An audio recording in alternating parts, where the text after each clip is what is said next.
Ես ծնվել եմ և մանկությունս անցել է Երևանի պլանի գլուխ թաղամասում։ Երևանի ամենակոլորիտային թաղերից մեկն էր, Կոնդի և Սարիթաղի հետ միասին։ Մեր թաղի մի կողմով որ դուրս էին գալիս դեպի Տերյան փողոցի վերջնամաս։ Թաղի մյուս կողմով եթե դուրս էին գալիս Աբովյան փողոցի վերջնամաս, Աբովյան պուրակ։ Մեր տան ձախ կողմում ապրում էր մի կին, անունը Օֆիկ էր, մականունը Պոռնիկ Օֆիկ։ Մեր տան մյուս կողմում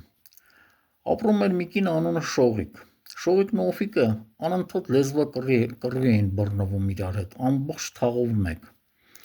Շողիկը երբ հաղթում էր այդ լեզվակռիվը, վերջում բացականչում էր. ես պլորով կնիկ եմ։ Չգիտեմ դա ասում էր ուղիղ իմաստով թե փոխաբերական, դա կիմանար միայն պապուս եղբայրը, քանի որ Շողիկը եղել էր պապուս եղբոր առաջին կինը։ Օֆիկից մի քիչ ներքև ապրում էր մի կին, անունը Աստղիկ։ Երբ բոլշևիկները մտել էին Հայաստան և խորհրդայնացրել էին, Աստղիկի ամուսինը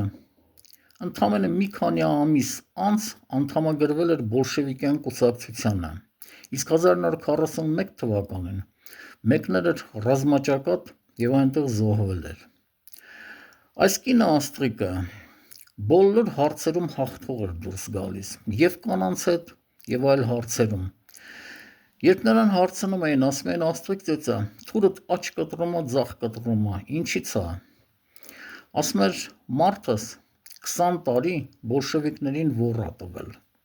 Ուզում եք թուրս աջ ու ձախ չկտրի։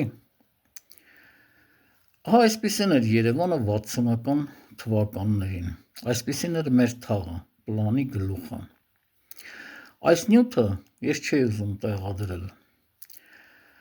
բայց իրար հետևից 4-5 նյութ եկավ, կանայք էին բոլորը, համացանցում իրար այնպես էին հայոյում, որ այս նյութը ինձ պարզապես թվաց մուլտիպլիկացիոն ֆիլմ երեխաների համար։